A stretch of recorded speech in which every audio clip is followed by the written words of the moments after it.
welcome to the PolyCast Christmas Special 2017. In case you haven't guessed, maybe from me introducing, this is actually edition number 3 of Girls Playing Civ. Hello. Hi. Yay.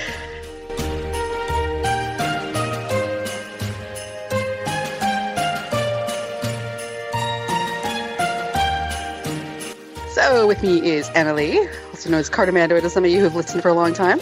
Hi. Ayla, who's been a guest before. Hi. Willow, who's also been a guest a lot of times, actually. Too many. And K-Bear Caddy's around here somewhere, but she's having to poke her computer, so she'll join us in a bit. It's cool that some of us have been chatting together for 10 years off and on. I think that's fun. That is pretty cool, yeah. Yes, I can blame the weekly multiplayer thing all on Willow. She started it. I Oh. did. That was my fault. That's cool. I didn't know that. A little bit of history. That was me and James were playing on the weekends and enjoying that. And I started badgering Dan to come join us. And it took a while.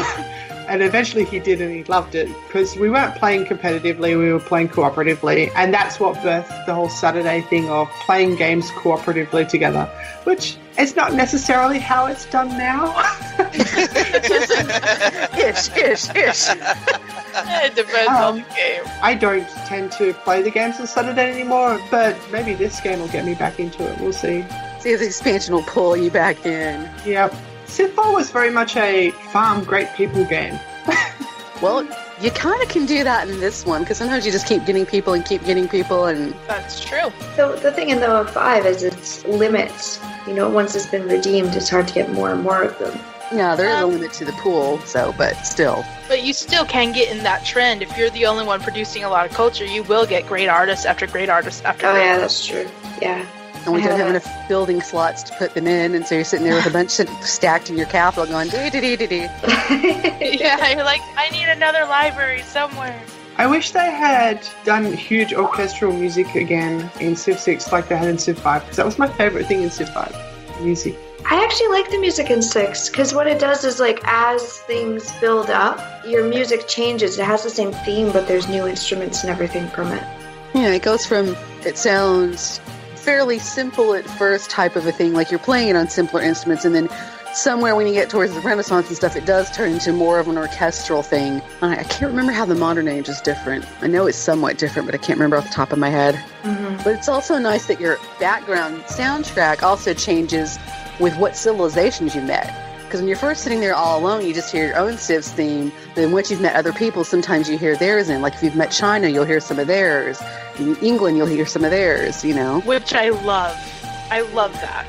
Because it gets a little boring hearing the same songs over and over and over. Like Australia.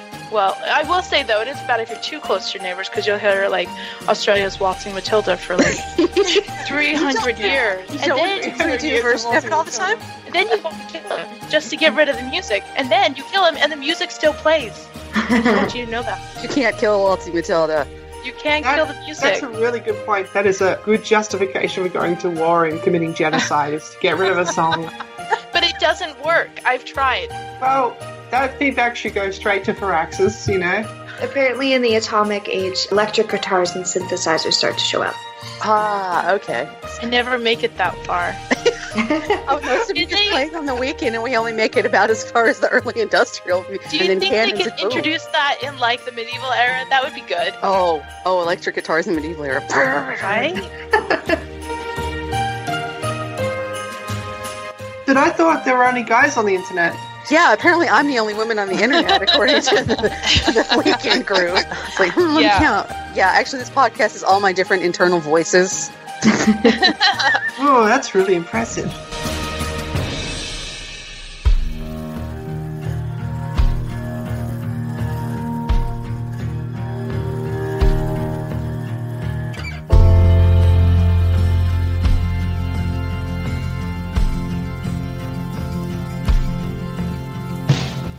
So the first one we have is from Alpha Shard, and he says, what do you think the new civs and civ leaders will be in the expansion?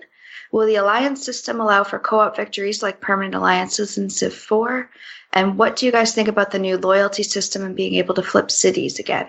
I like that they've been working really hard to bring in more female leader heads. They even mentioned that in their news release that they're really concerned about making sure that we have a lot of good female players in the game, which I thought was interesting. It's like they're finally realizing that girls do play Civ. I know. It's only taken 3 of these specials for them to figure it out. It's only been 10 years, and yet they can learn.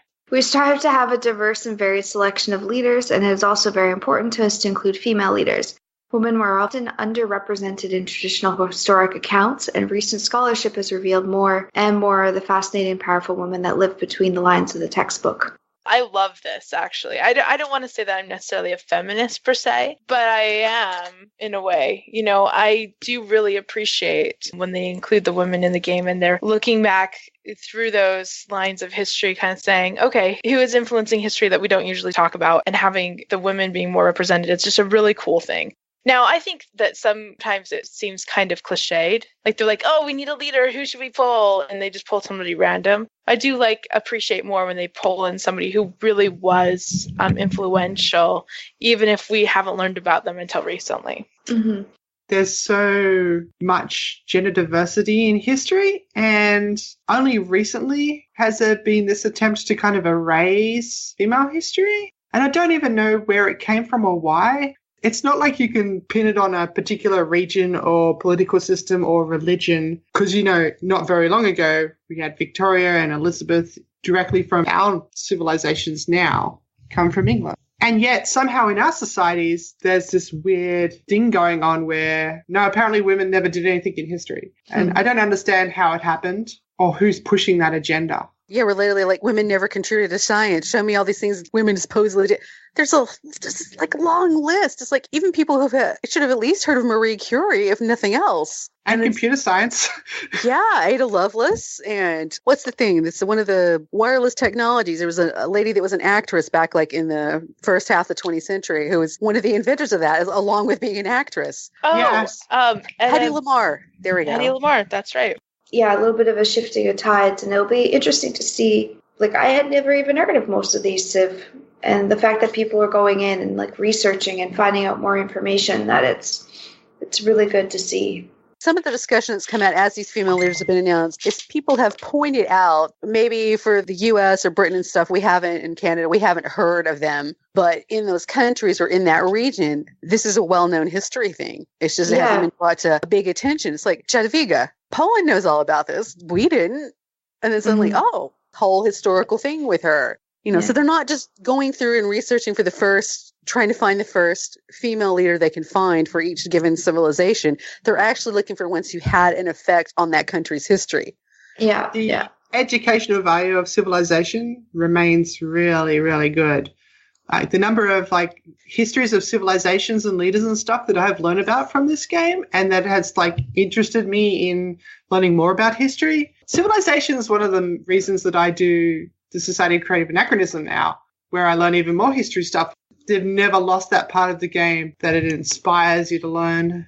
Even with the new Civs, I know there's people that probably haven't realized that places you wouldn't think of had civilizations for a lot longer. It's just something that's also been addressed on the forums, I think, is that sometimes Civ in the past has been a little Eurocentric.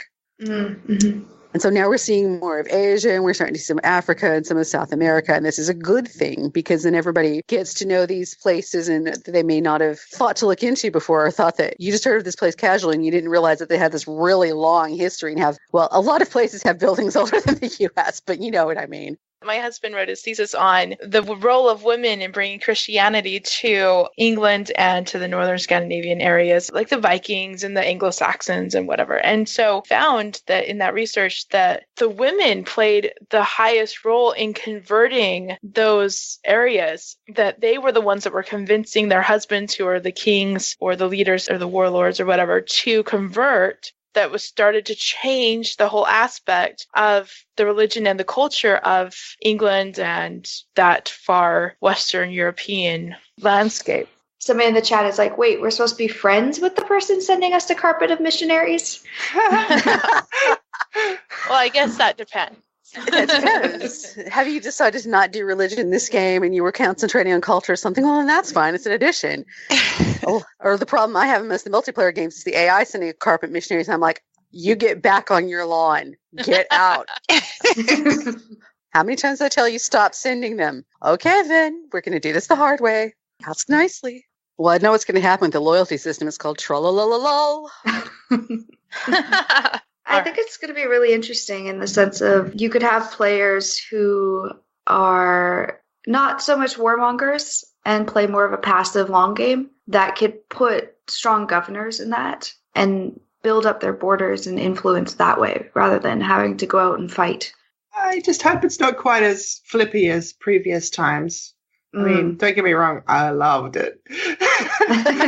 Speaking of trolls. Yeah, but it was a little bit ridiculous, and especially in multiplayer, it's like playing Monopoly. It was a great way to lose friends.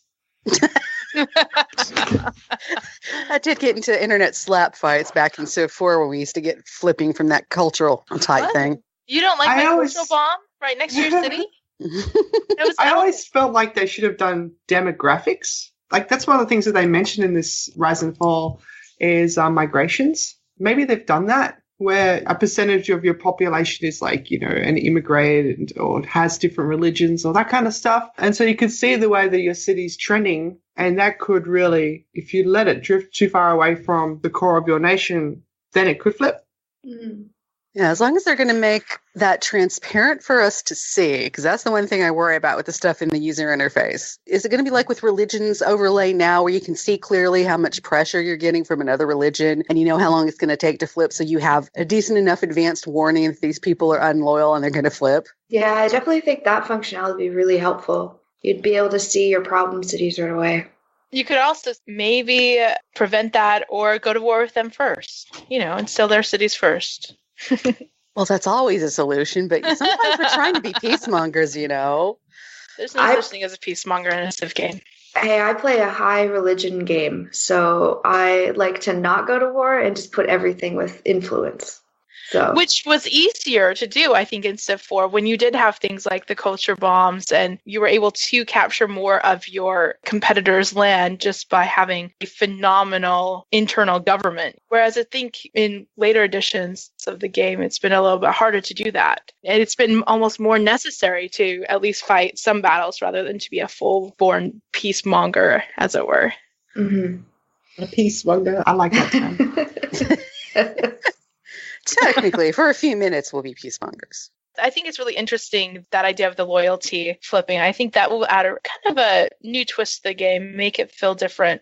I think, for me personally, the alliance system could be the biggest draw into Civ 6. Yeah, I think that's really fascinating. When I was reading the article they sent out about Rise and Fall, I was really intrigued by the alliance system. Well, one of the big changes that happened with Civ 5, there was no way to win with my friends anymore. Mm-hmm. So we had that, well, it still exists. I just don't get involved anymore.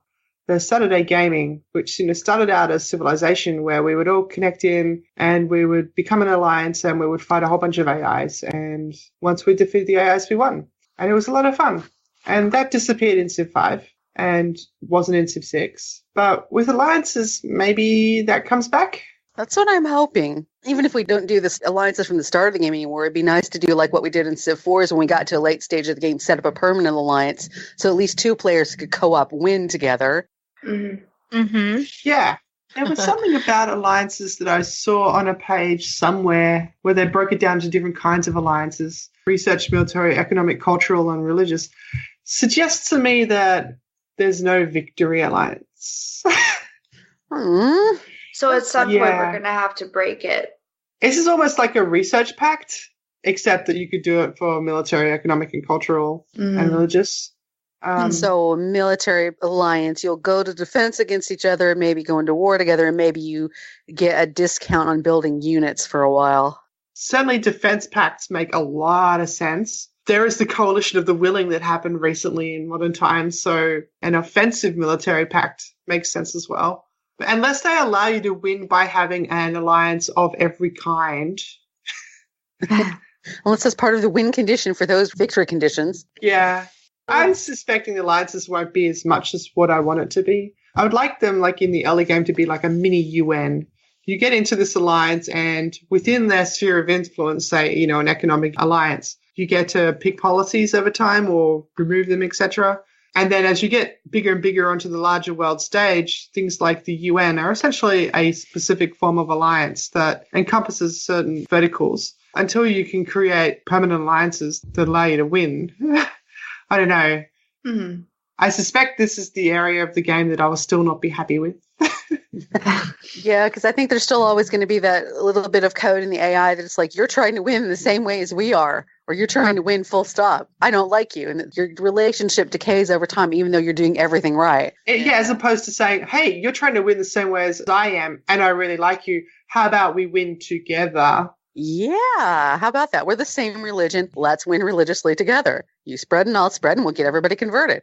I've wanted that for so long. That would be really cool. I'd love to see that. There's this kind of built-in mentality in Civ games of the AI is always the enemy. But, I kind of get to like some of my neighbors in those games, and I would like to win with them rather than having to, in quotes, defeat them.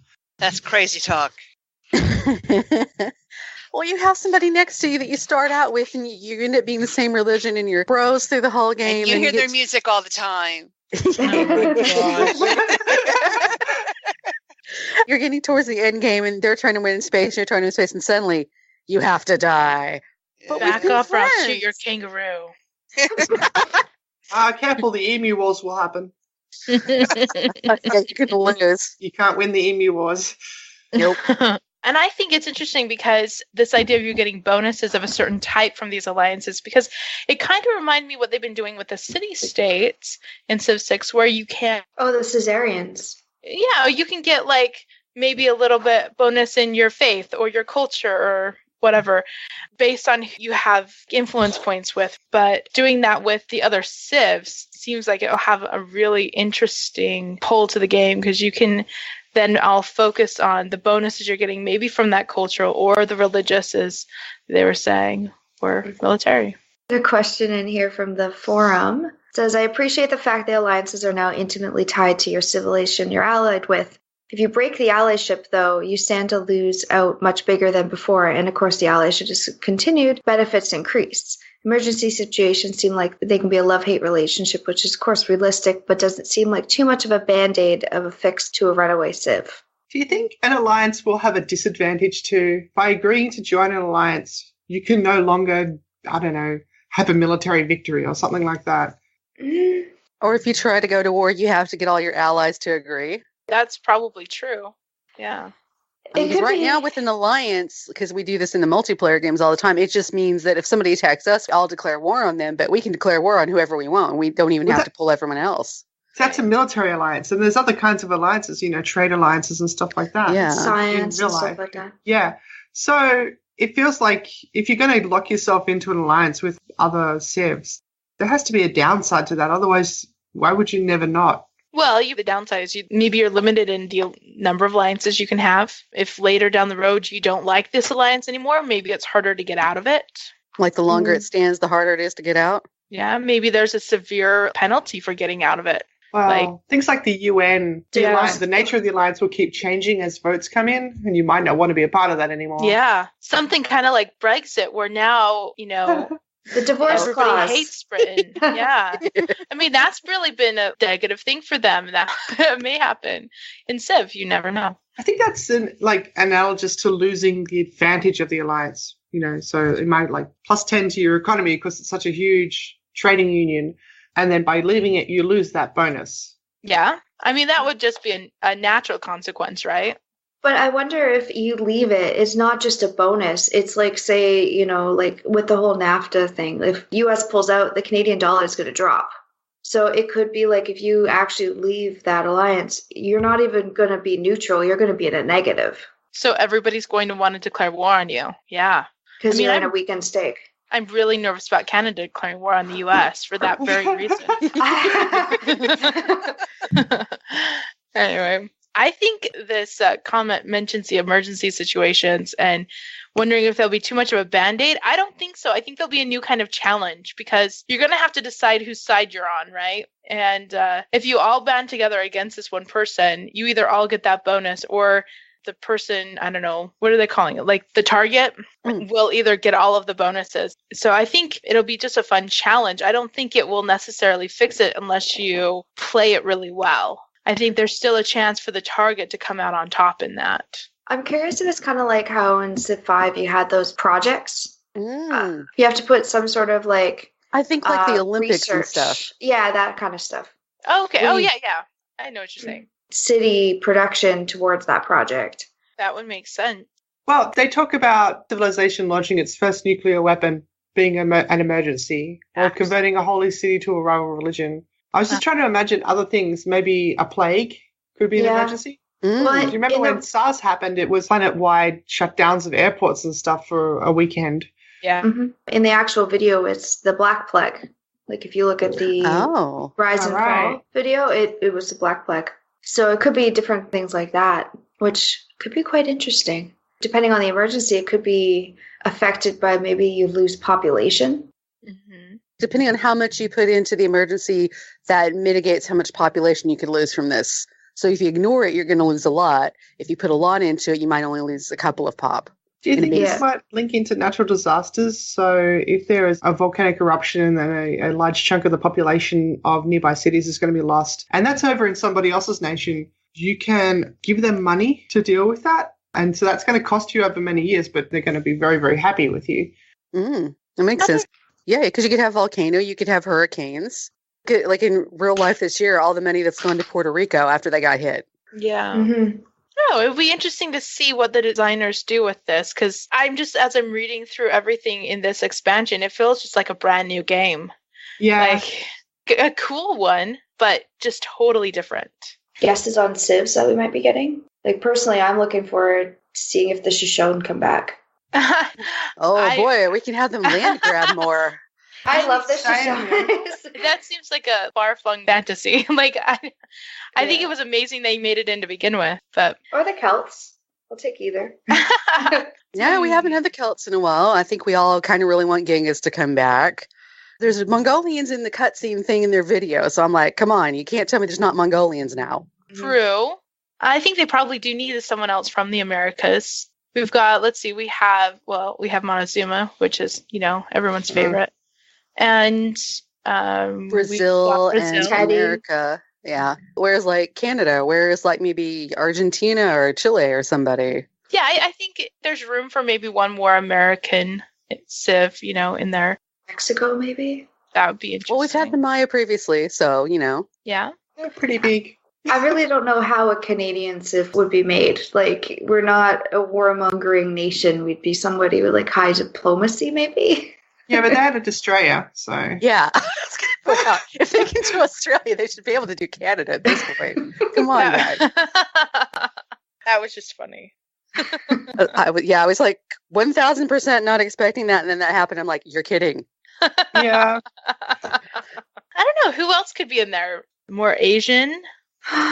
They announced that we'd have, 9 leaders and 8 civs. So does that mean someone else is going to get a second civ leader?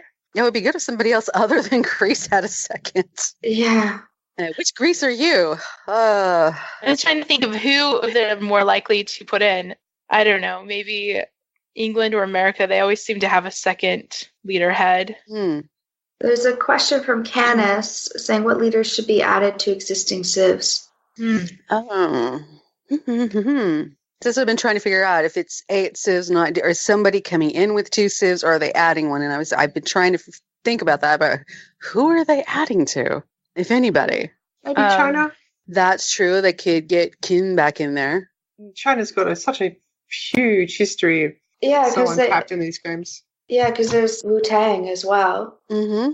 Oh, yeah. I was asking about what we thought about them picking the Korean leader, because a lot of people were going, oh, it's another female leader. Well, she's legitimately a good part of the Korean history is what I understand. So I didn't understand why everybody was so upset about that. It's maybe one female leader probably in this entire expansion, maybe 2 if we're lucky. And you guys want to get upset over the one who actually has some good historical background?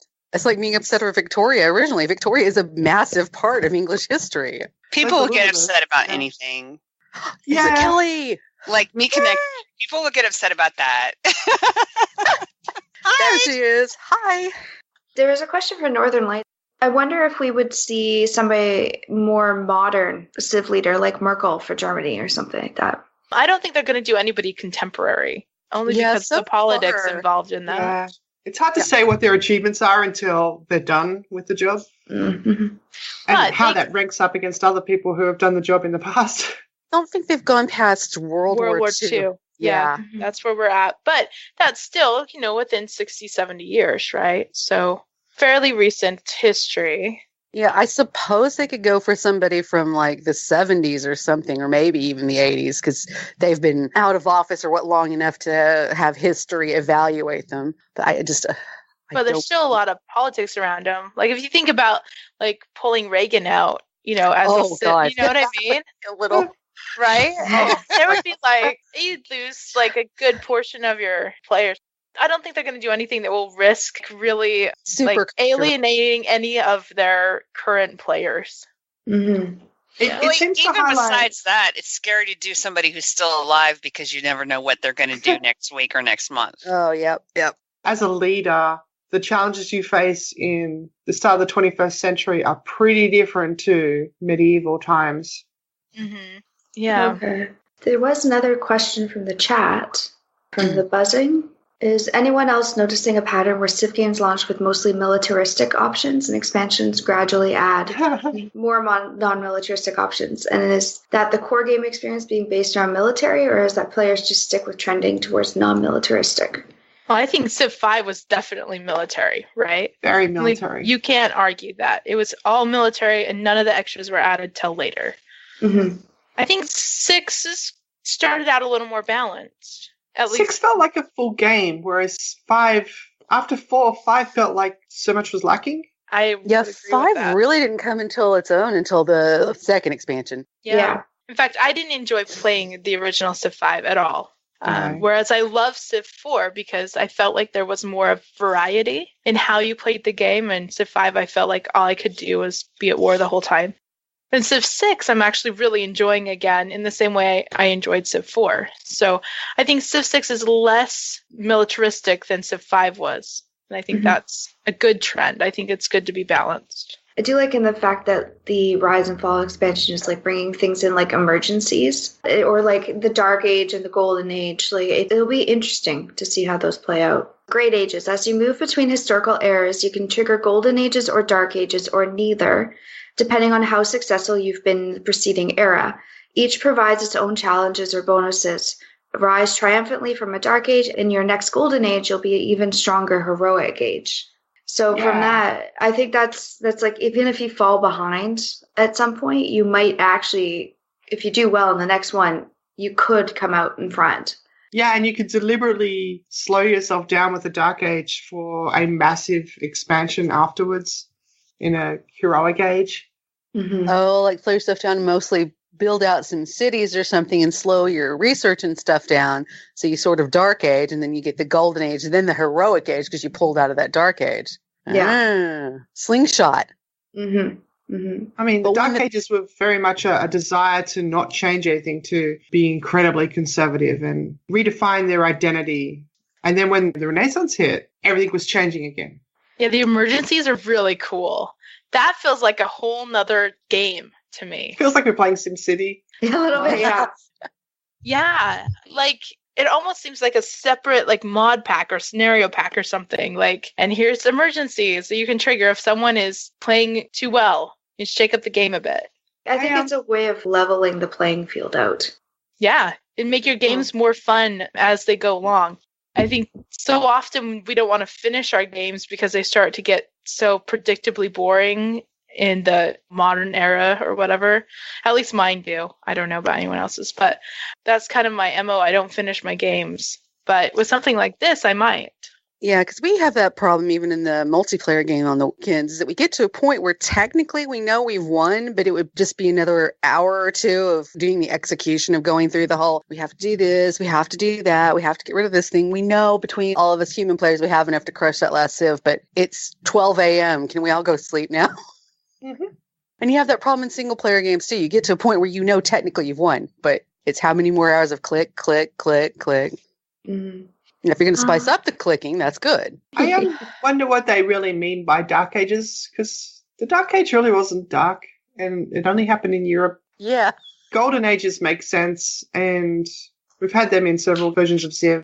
From the buzzing is like Civ needs to have some kind of catch-up mechanic. And I think that's what they're trying to do with the Golden Ages. Not have a Golden Age in one and then get it later. And it can help you leapfrog forward, is from my understanding of that mechanic. Yeah, I don't have a problem with that. I mean, it could be annoying in multiplayer. Yeah.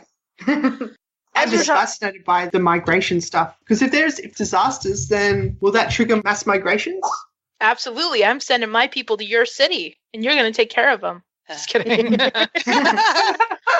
That's the culture bomb? Well, you know what the next step is you build a wall. What else? Well, we haven't talked about this yet. It's actually the thing what I'm really excited about.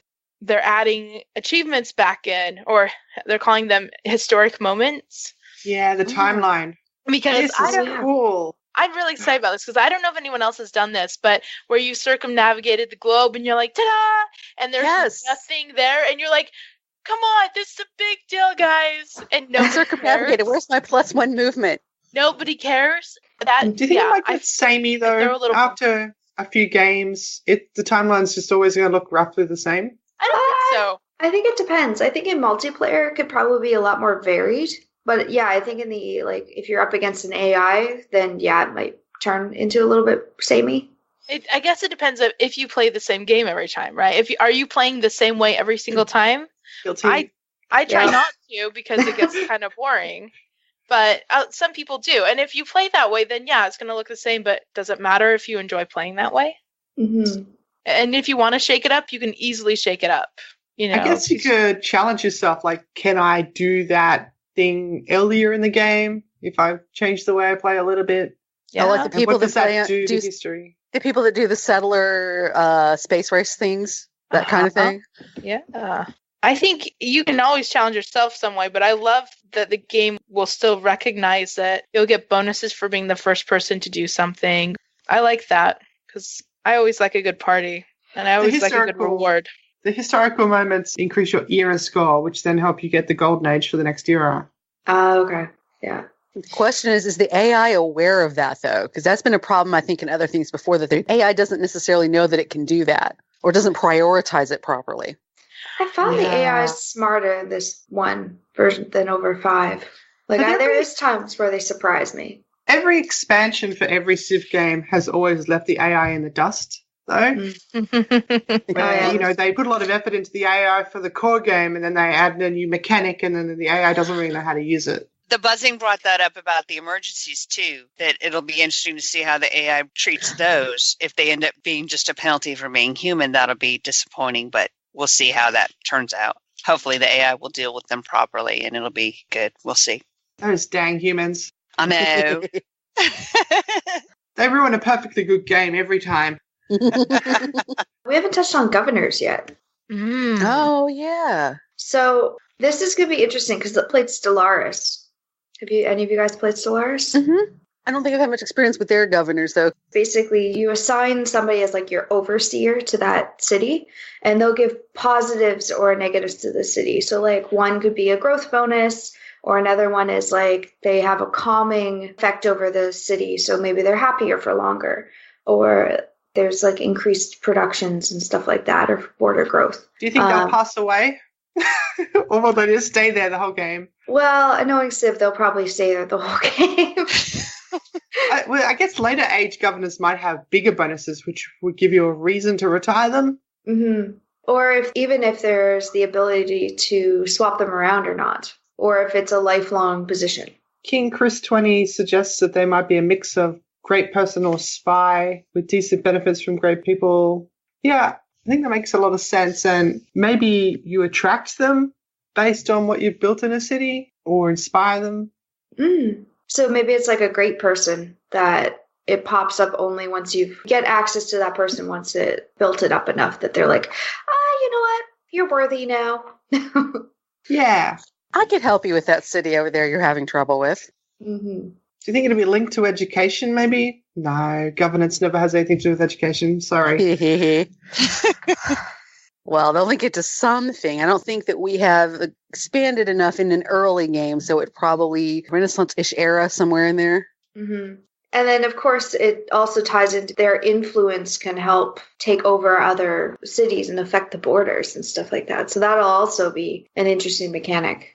Some like historically, they used to take strong leaders away from the capital so they wouldn't upset, and try and overthrow them, but put them out on the frontier where they could help, or with a troubled city that was on an aggressive border where they could help bolster that, and the enemies wouldn't be as likely to come and attack them. Yeah, a good governor back in the day could take a dusty little town and turn it into a real city.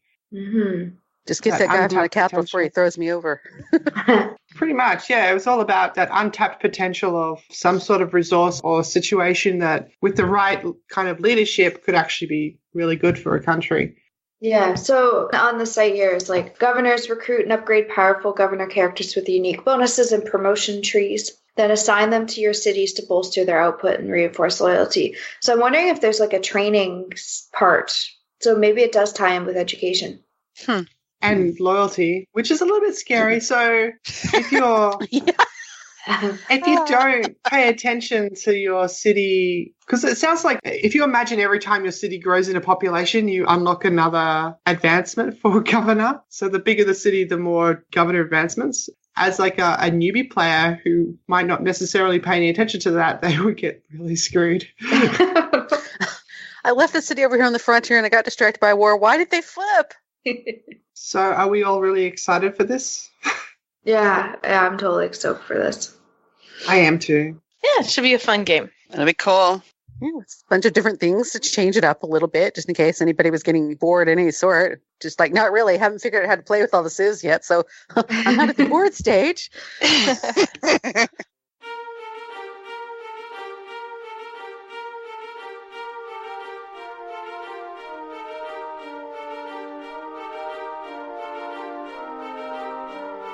From the input requests, somebody was asking about modding. They had this opinion that something's happened to modding since Civilization 4. Back then, we had a set of fantastic turtle conversion mods: Rises and Falls, Fall from Heaven, Final Frontier, and tons of scenarios. Someone replied to this pretty quickly saying there's 900 plus mods in the Steam Workshop. 988 in the last 90 days that have been trended. That's a lot. Yeah, but I think the difficulty in development's gone up too, is the thing. Oh, yeah. Well, Civ 5 really, I think a lot of the mods were pretty darn trivial. And actually, a lot of the DLC for Civ 6 is just basically being leaders. And that's kind of a little bit scary. But Civ 6 does have a pretty vibrant modding. Mm-hmm. Yeah, looking at it, like, there's a lot of, like, city-state packs and stuff like that that's come out for AI. And I personally, I haven't had the time to play with the mods. I'm still trying to work out all the base game. Yeah, I know. Yeah, well, I did some modding for Civ 4 for our Saturday games right near the end of the Civ 4 lifetime when Civ 5 was just about to come out, because I was getting a little bit sick of the way the game was being played, and we changed it so that even units that are damaged had full combat strength still, and that changed the game immensely. And we played it once or twice, and it worked really well, but it was more approachable back then. I think that a lot of the modding now is easier to do when you're not doing the programming side of it. It's harder to do if you're doing the programming side of it. Whereas in Civ 4, it was the other way around. It was easier to do the programming and harder to do the non-programming bits. Yeah, and because of the way the art's done, back with the Civ 4 mods, it was a lot easier. And even with the Civ 3 and 2, it was easier to put those art assets together. Something with the 3D switch is what happened. And there's not as many people who are as good at 3D art as there are at the flat 2D art, which you could do before. Yeah. I think with Civ 5, I brought up the map editor one time, was trying to use it, and I'm like, I would take a while to learn how to do this and make even just like a single custom map if you wanted to do a scenario, much less if you wanted to try and do your own map script to generate, especially if you start adding new resources and things in. The buzzing says the capability to mod it is extensive, but it wasn't there at launch, and the work involved in a large mod is really beyond a single person. That was true in Civ 4 too. I don't think that's changed. It took them a while to bring out the modding API and the source code to actually write the stuff as well. And even something like Fall from Heaven or Rise and Fall, it took them years to get it done, even if it was just like one or two people, one person with some help or something like that. Features we want in Civ 6 that aren't announced. It depends on how much Rise and Fall adds what I want it to add. Yeah. Ask us again after the expansion comes out, and maybe we can tell you. I think we've thrown out a lot of our ideas of how we'd like to see these different features used. We don't know how extensive any of these will be. It feels like a pretty big update to the game. Yeah, it's one of those things like when we've had the big expansions before in 5, it's like we have to actually get the expansion and play it for at least a month or so, and then maybe we could see if there was anything that needed to be improved, or if there was anything that was missed. Because there's some things that are already in there, like trying to have different kinds of alliances, which is something we've wanted to have. We'll have to see how the Golden Age, Dark Age, Heroic Age thing goes. Because everything sounds good right now as they've presented it. How it's actually going to work when we sit down and start playing the game is another thing entirely. I really want them to expand out barbarians to not be barbarians. So like they Or grow like- into something? Yeah, they're just people who have names, and maybe they'll settle down, maybe they won't. Maybe they like you, maybe they don't. But calling them I would barbarians love is that. so Roman. That's so really- good. I would especially like sometimes have a camp and it sits on a site for a long time because nobody's dealing with it. Why can't that evolve into a new city-state? Why can't they get loyalty bonus, like a loyalty thing for that closest civ, and just grow into a little village? Doesn't that make sense?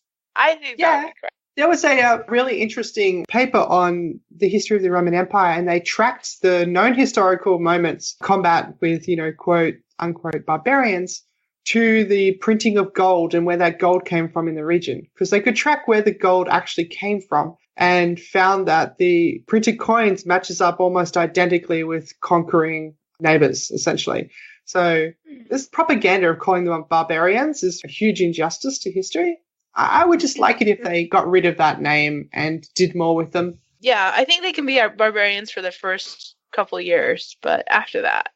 I think if they can build swordsmen 50 turns before me, they can develop into a functioning society. Yeah, and how are you different, really? You were just a bunch of settlers who decided to make a city at the start of the game. We're just civilized barbarians ourselves. Yeah. Even in the original Civ, they actually built their own cities or would take over a city and start producing more units like they were a Civ. Oh, yeah. So apparently that also ties into some of the loyalty system, where if your city is low loyalty, it can become a free city. So it breaks off. You have to conquer it to take it back? You could probably influence it to come back, or somebody else nearby to you could influence it. Do you think it becomes essentially a city-state at that point? I think so. Quasi city-state, because if it's a city that's on the backside of your empire that's not loyal to you, it's going to go into that free city type of thing, and there's nobody around to influence it to flip to another civ. But if it's on your borders and it flips, then it can become part of another empire. Yeah, that makes sense. That explains flipping too. Yeah, it's not the traditional old sit there and pressure. It's just you better treat them good or they're going to flip. Yes. Oh no. Yeah, from the article, keeping your cities not loyal not only keeps it on your side, but also emanates its loyalty as a kind of peer pressure to other cities nearby. You could even sway cities from other civilizations to join you. Look how awesome we are with all of our luxuries. Don't you want to join? Oh no. Oh yes. You're starting to see how this is going to be trolling. Yep. And that's where you need the option to turn off loyalty city flipping as a setting when you play multiplayer. That's got to be an option. We can turn other things off. Please let that be an option to turn it off. You guys have got a few months to work that out. Wouldn't think it'd be that hard to turn off that rule. So we turn off all of our victories. So Yeah, it might just be another set. oh, the Golden Ages and Dark Ages are kind of a loyalty bomb. Oopsies. Oh. Oh no. Uh-oh. I mean, on one hand, yeah, I got a Golden Age, but if you're trying to go through the Dark Age to get to the Golden and the Heroic Age, that could be tricky if you have a strong neighbor. Mm-hmm. So maybe some of these features are going to be less desirable than others.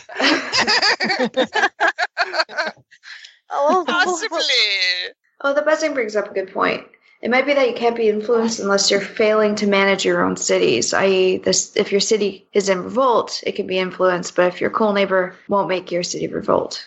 Yeah, if you're like cities at least got the minimum amount of amenities it's supposed to have and stuff in the housing, then they'll be fine. But if you're short on the amenities and housing and not managing well, then they start to go, that looks nice over there. I like what they have. What if your neighbor's half an era ahead of you Are they satisfied by what your standards are meant to be or by what other people have? Good point. Golden Age, Dark Ages are among the new events that can shift the course of your game's history. They're significant but temporary, changes to a civilization that lasts for an era. And then that's the era score, yeah. Things will know come February. We need to see this in action to really judge on this one. Question put in by Morning Calm on that thread over at CFC that was, have you ever found the Civ 6 AI to give you a combat challenge or employ interesting tactics that surprise you? Yeah, when I, ally with Valletta and I'm at war with another Civ and troops don't do a lot, they just kind of stand around outside the border. But all of the AI divert their attention to those little sword swinging people over there and they don't do anything productive. That surprises me. Yeah, they tend to focus on the city-state units more than your own units. Like, I'm sitting here surrounding this big city of yours. You might want to fire at me a little more. I mean, on the other hand, I'm glad you're distracted, but it's like, I'm going to go over on this side. Is this a question of they accidentally did something good? Not, well, interesting. I mean, they do dumb things all the time. Interesting is not necessarily good or bad. It's just it's just interesting. Yeah. I'm not sure how Morning Call meant it, but that's how I'm reading it. The thing that's always surprised me is when the AI cheats and you're crushing the civilization and it was just outproducing you anyway, which doesn't really happen in Civ 6, but it happened in previous Civs. Mm-hmm. And I always felt like difficulty shouldn't just be, lump a bunch of bonuses on the AI, that the AI should present a real challenge without bonuses. But it's a pretty hard game to make a smart AI for. That was one of the biggest gripes, actually, for my boyfriend, is that once you get to a certain difficulty level in previous versions, it's like it's too hard to win because the AI cheats all over the place. You really have to cheese the game to beat Deity in certain configurations. So I don't expect that to have changed.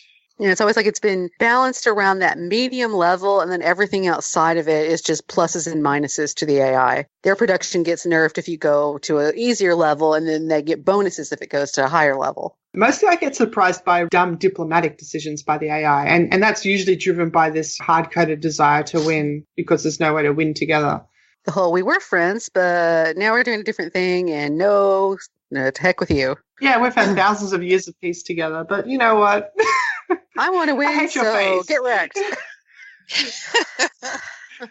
I hate your face, and I want your stuff. And the game tries to force humans into making that decision too, where, well, if I want to ever end this game, I guess I just have to go to military and hate your face and take your stuff. Well, honestly, I just don't like how they completely spam the, like, I denounce you. Okay, we'll do something about that. They constantly will pop up being like, I do this and I do this. And I'm like, okay, well, I know my military's weak, so just back off. Cleopatra in particular. It's a nice army you don't have there. Why can't you punish them for such warmongering when you've got a neighbor who's going, oh, your army's pretty weak, or I've got a big army, and you should be able to turn around to your neighbor going, hey, you know what they said to me? They won't stop with just me. They'll attack you next. How about we have a military alliance, huh? Huh? Because combined, our military is as strong as theirs. I'm not expecting that level of sophistication. Yeah. It would be nice if they stopped popping up with deals. They'll send you the deal. Here's a couple of artifacts in this. But no, I don't want this deal. Why did you propose the deal? Yeah. I do find that, like, they can propose the deal and you can totally low cut them so easy. And they'll still take it half the time. I don't know. That depends on who you're dealing with, I think. Yeah. I don't know. Like, I think probably because I push religion out to everybody and make everybody love me, that maybe that's why I do it. Why I can get away with it. Yeah, I agree. I think that's what's going on there. I wish it were a bit more complicated in that there are needs and wants. So when it's a need, yeah, I'll let you undercut me. When it's a want, I'm just trying to see what kind of person you are and have the AI kind of tally up what its opinion of you is that way. Right. It should be offering you stuff that you say no to and then noting that as I gave you a bad deal and you said no, or I gave you a good deal and you said no. One is an indication of intelligence. The other one's an indication of you don't like me. Yes. You wanted this fancy luxury for a zillion gold per turn. And I'm like, yeah, no, I don't think so. Then turn around for 1 gold per turn. I was like, don't want to get a deal with you. I'm about to go to war. No, I'll pass. Mm-hmm. And that's a valid tactic in civilization. You make a really nice deal with someone and they turn it down. then you know that they're thinking about horrible things towards you. And you might want to get into a military alliance against them, or you might want to just attack them, or something along those lines. And the AI could be thinking that way too. Question here is, what habits did you form while playing Civ 6 games? And do you prefer to play particular Civs on particular maps or particular map sizes? Ooh, that's a good question. I found that I like playing Egypt when I'm playing against human players that I'm not as good as, if that makes sense. Like, if I'm not as good of a player as them, I like playing Egypt because they have such good gold. I just get so much cash flow from Egypt, and it doesn't really matter if I'm not as good as my competitors because I can just bankroll stuff. So I've picked up a habit that if I'm feeling like uncomfortable or seriously unmatched, I will play Egypt with Civ 6, which is an interesting thing. I don't know if they've picked up on that yet, but well, then we'll hear this for a little bit. So I just tried playing the Kemmer, which I thought was actually really fun. So I might play him for a little while while I figure it all out. But it's got cool mechanics for that Civ, especially because I play a religion game. So there's that. Yeah, because it depends on, particularly with the map types. If I know we're about to go play on an islands map, well, I'm going to sit there and pick a Civ with good ships. Yeah. Because there's no point in me sitting there and just playing something. Don't play India on the water map because the elephants are not going to help much if you have to boat the elephants. I found that I've picked up the habit of playing everything on really small maps with online speed just because I think the games can go so long. Forever. Forever and a day. And there's some people that like to put a super huge map into marathon and, well, we'll see you next year when you're done with that game. Gosh. I mean, I get that because back when I was first playing Civ and stuff, it was nice to have a longer game, but sometimes you actually want to see the end game in the same month. Mm-hmm. I do admire those people who do the, 20 AIs fighting each other and then record everything on Reddit. Oh, the Battle Royale. Well, historically, I don't usually like to choose my Civs. I like to be surprised when I meet people. But recently, I found that I get Gandhi so much that I have taken to choosing out all of my AI Civs just so I can make sure I don't get Gandhi. There's like the no barbarians option. I'd really like the no Gandhi option. Yeah, I have long wanted a random except don't give me X, Y, or Z option. Right, I love that. I would love that. I don't care who you give me except I don't want these three people. Yeah. I mean, if I have to deal with Yadviga one more time with her religious beating over the head, I'm just gonna... No, just kidding. Question here. Do you still play Civ 5? No. No. That's going to be a brief answer for a lot of people.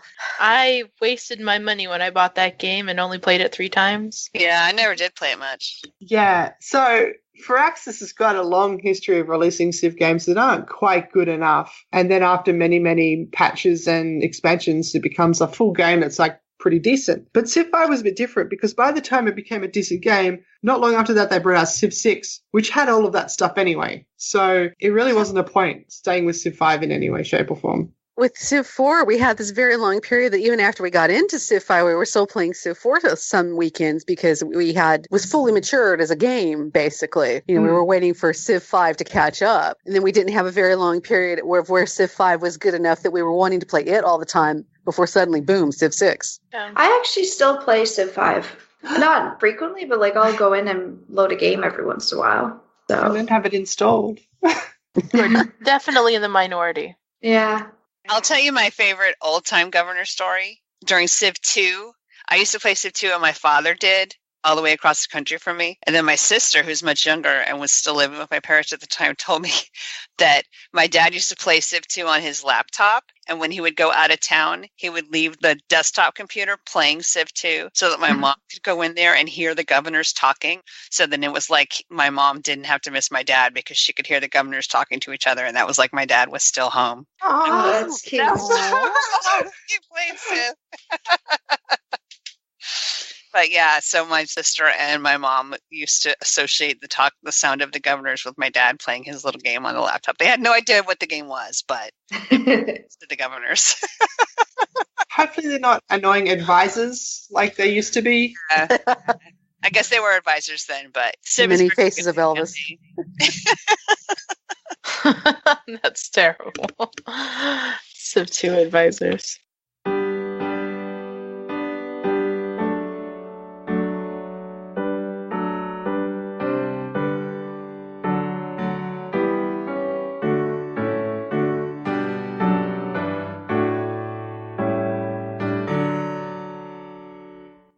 Call in today. In North America, 301-637-7659. In Europe, 44121-288-7659. The only thing worse than being talked about is not being talked about. Log on to the series' official website at PolyCast.net. Support the ongoing PolyCast Patreon campaign. Collective achievements. Personal incentives. Month-to-month commitment. For more information, visit thepolycast.net/Patreon. Are we kind of winding down? I think so. I think we have exhausted the topics. Yeah. Well, I think it's fun that we're doing this Girls Playing Civ again. It's fun to talk to other girls who enjoy the same type of games. Most people don't. To pretend that we exist. Yeah. Cover all the facets of my imagination. There are, in fact, at least 5 of us that are playing this game. Yes. Despite the running joke on PolyCast and Turncast. There are at least 5 of us who will admit to playing the game in public on the internet, which is not necessarily public. And go on a podcast. That's right. And talk about it. Using a code name and just kidding. but hey, here we are. I think that's pretty cool. When I sat down for this Christmas special 10 years ago, I was only kind of playing on Settler, kind of just for fun. I think it's been pretty cool to see the way Civ's grown, the way that we've grown as players. I think that's really fun. Mm-hmm. Civ 7. Maybe we could all have PhDs by now, but that's okay. We're having fun. What we would have gotten at PhD versus what we got out of Civ. I don't know. It's pretty close, honestly. We learned a lot of history. I have learned a lot of history from Civilization. I've learned a lot of history. My husband kind of despairs at how much of my history knowledge is directly from Civilization. I'm like, but I am learning. He's like, hey, well, the Civilopedia is like a textbook, guys. I don't know if you've read it lately. My husband reads the Civilopedia for fun. He's weird, but it's been super fun talking with y'all again. Mm-hmm. Agreed. Thanks so much. Have a Merry Festmas, Christmas, Festivus, whatever you're celebrating. Winter solstice holiday thingamabob. Yeah. That sounds good.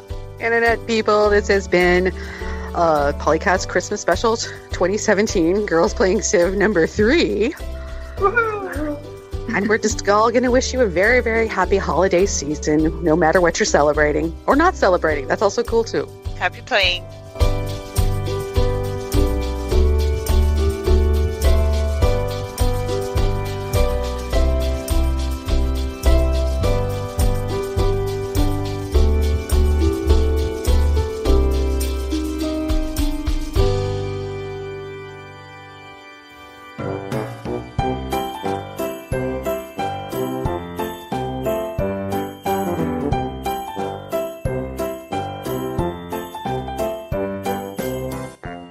We start singing. I don't think they're singing aloud in PolyCast. What? I try to keep that to a minimum. But sometimes it just gets away. The rules are. There are rules now. This is very complicated. Yeah. Years of failure have broken Mackie's spirit a little. I can tell. What? God, how old is this podcast now? 15 years? No, only 10. It's been a long Close time. enough. Really? Yeah. Wow. Every weekend. No Did, no Phil. I'm sorry, Mackie. Is Phil still on the thing? Yeah.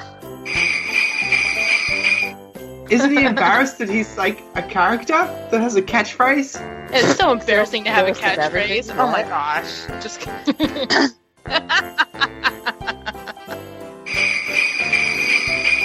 Well, I have to wait for the page to load first. Wake up, laptop. I've got the page loaded. Do you want me to pull up the pick first one. question? Okay. I think that should be part of the loyalty thing. Like, if the longer that city is loyal to you, the less they're going to play Waltzing Matilda, I think. Or maybe part of the alliance. I will join an alliance with you if you never play that song again. The International Space Station could be something, and then they could have an emergency when it breaks. Yeah, that would definitely be an emergency. Opens up new avenues of modding. I don't think they'll have it in the game, but you could totally add Godzilla as an emergency. Alien invasion. Bloop. Bloop. I'm sorry. I know. Which is good because it reminds me to look at Skype.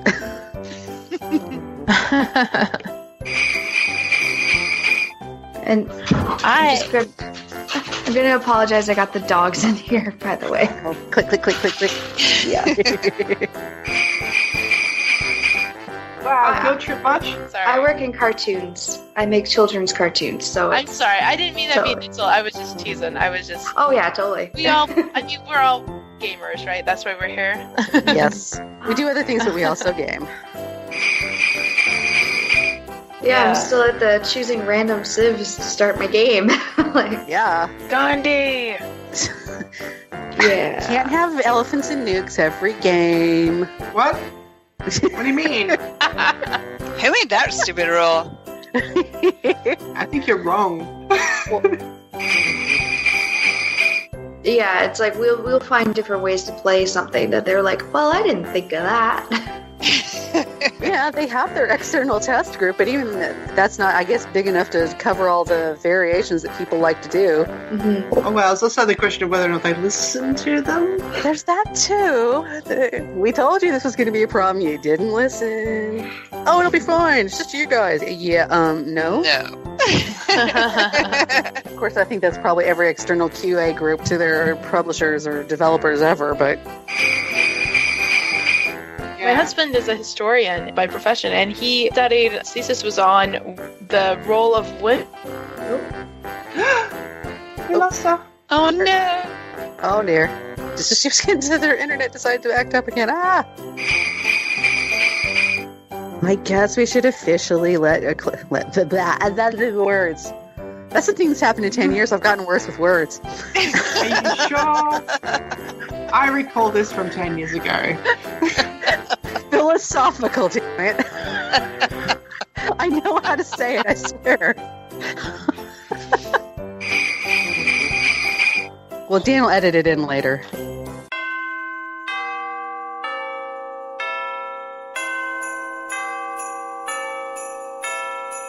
Record date December 9th, 2017. Music courtesy Just Instrumental Music. Copyright Civilized Communication at civcom.net.